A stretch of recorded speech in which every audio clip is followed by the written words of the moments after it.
Di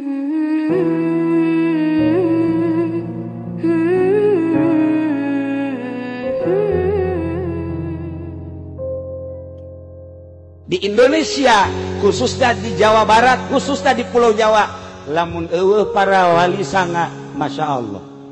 Anu baheula nu ngamimitian nyeun pondok pesantren teh Sunan Rahmat, Ampel, diteruskeun ka dieu pondok pesantren ku para wali-wali Allah. Teu kaluar tina kasalapanana. Kula inget bae ka almarhum Gus Dur, sakitunya na apeng-apengan hirup ke mancanegara, ke mana-mana, tetap baik ketika nyinggung tentang ilmu kewalian.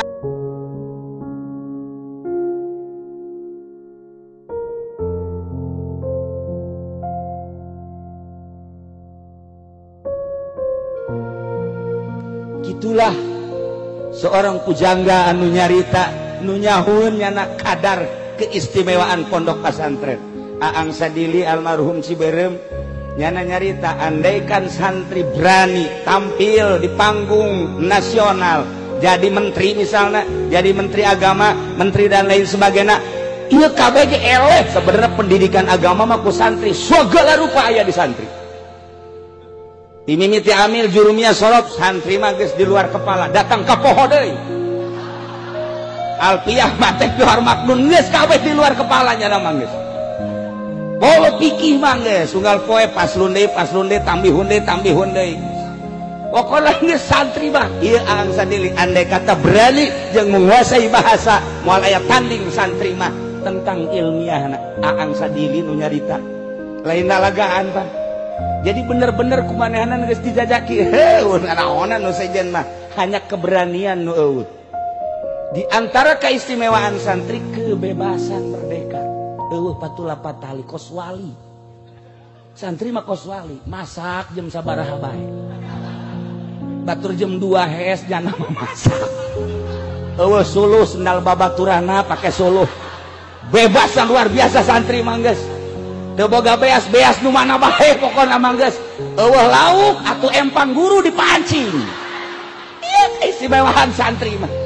Nu mantak ayah Banjar almarhum di ditu geus kedalnya na macak ayah, wahai para santri naon nu aya kaboga ayah kalapa buah segala rupa rambutan termasuk lauk geus pokona mah ka santri halal mun balik teu kudu mentah halalna ka ayah dihalalkeun geus ku ayah mah mantak mabruk elmuna. Muridna Ki Suhaimi ngajegur di ditu, Cikole ngajegur di dieu dan lain sebagainya, hampir ayah Banjar kabeh lantaran ikhlas. Ayah mah bebas jasa, masya Allah. Nah iya bebas merdeka kehidupan santri mah luar biasa. Eueuh patula patalina naonnya nama mantak eueuh pendidikan sugan salat tahajud berjamaah cara di pondok pesantren modern. Eueuh jeung can manggih kitabna. Can manggih tajakeun ka kidaud sugan aya itu berjamaah tahajud tipe 3 eueuh. Eueuh urang macaan kitab mamana ge kunaon di pondok pesantren modern aya tahajud berjamaah. Jieun deui coba kitabna ka dieu ku aing dibaca. Kayaknya bener apa henteu sia ngadalilna. Kunaon di pondok pesantren modern tahajud berjamaah, tapi kajeun eta nya nama pendidikan sabodonya.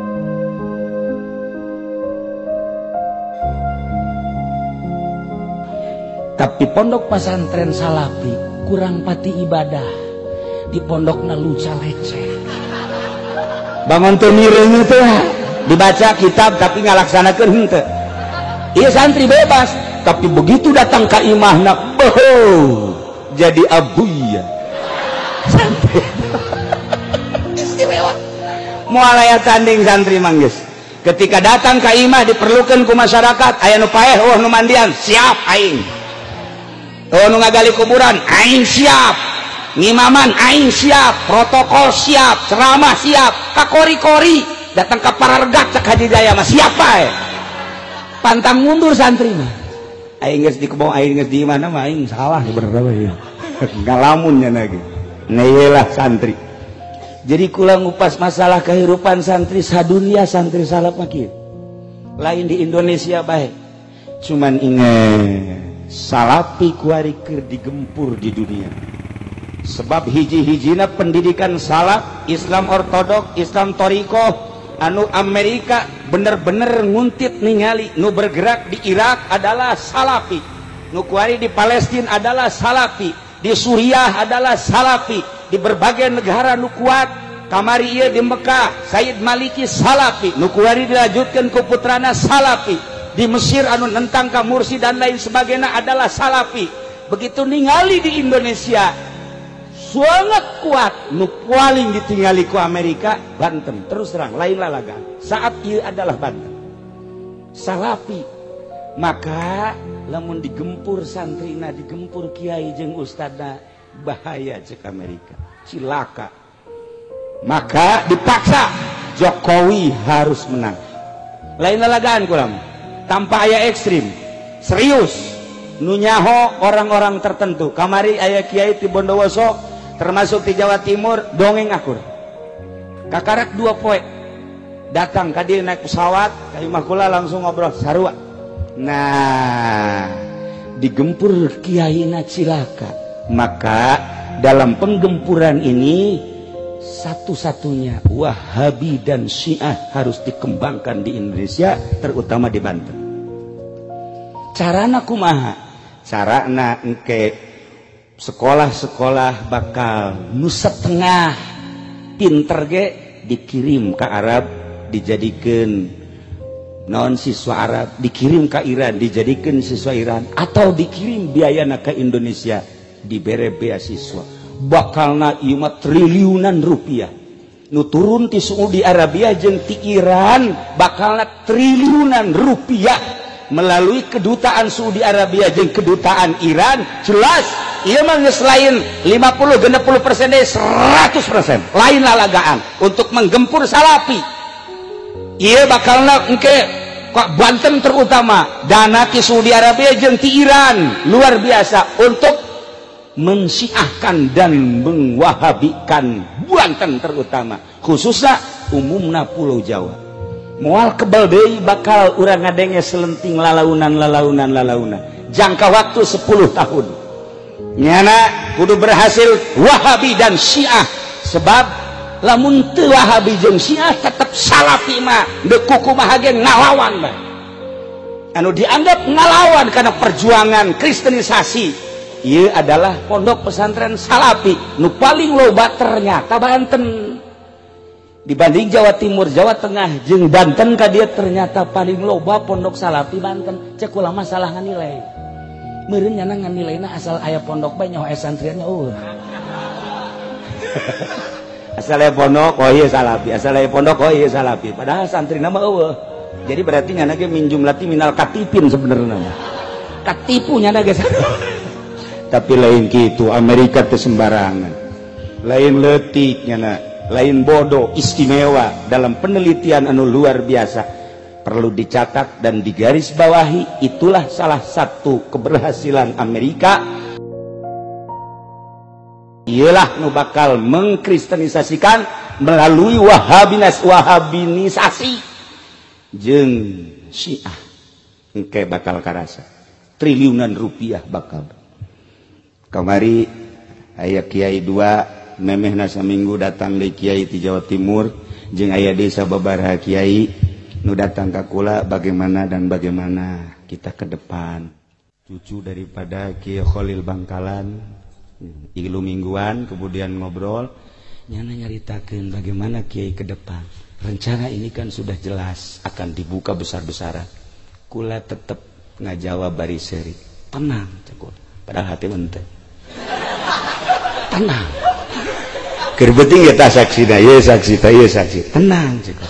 Kenapa sih Pak Kiai tenang? Enggak usah takut. Kita punya sejarah.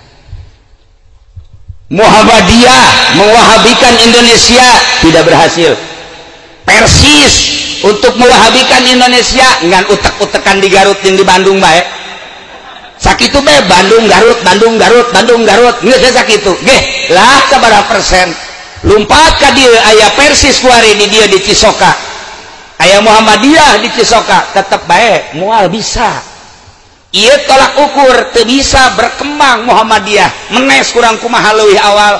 Tangerang di dieu di Jati Gintung kurang kumaha, batur can boga sakola nyana geus boga sakola, malah guru-guruna kuari ngaraji ka Cilok jadi NU.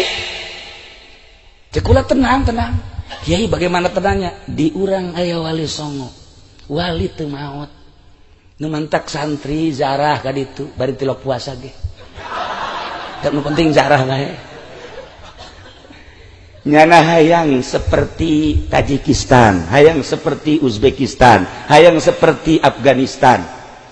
Di Uzbekistan di dinya aya kuburan An-Naqsabandi, Syihabuddin An-Naqsabandi, Bahauddin An-Naqsabandi, Alauddin An-Naqsabandi, kuburana di Tajikistan.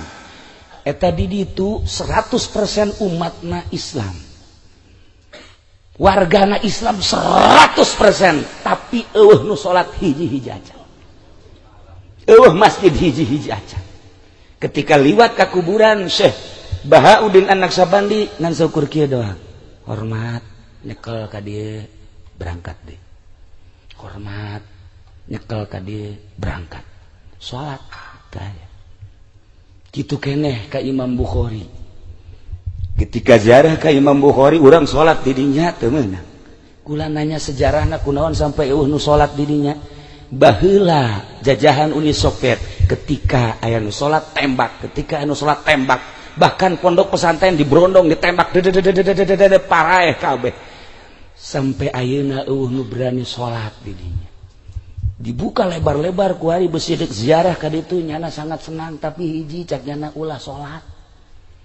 Deuk ziarah mah babacaan los, baca Quran los, duk sahayuna, tapi salat ulah kunaon? Sebab masih keneh rawan penembakan bagi nu salat. Masya Allah. Ketika neuleuh di Indonesia, ya Allah deuk salat bae ge los.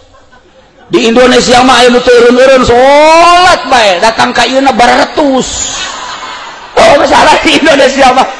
Ieu keistimewaan Indonesia nu mantap kamari datang tamu orang Palestina nyana ka Indonesia. Ka imah kula kemudian ngobrol cak nyana Indonesia mah surga. Neuk kumaha ge ya Allah ya Rabbi. Bulan ieu geus aya deui orang Palestina nu datang ka imah.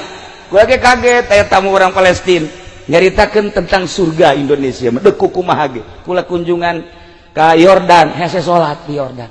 Teu ngadenge azan di Yordan. Mesir nu sakitu luar biasa disebut Mesir kuno. Masya Allah kotor anu luar biasa. Teu ngadenge suara azan. Masjid dikunci lain waktuna mah. Urang dek ziarah ke kuburan Ki Bilal teu meunang, sedangkan kuburanana aya di juru masjid, masjidna dikunci, ke dibuka.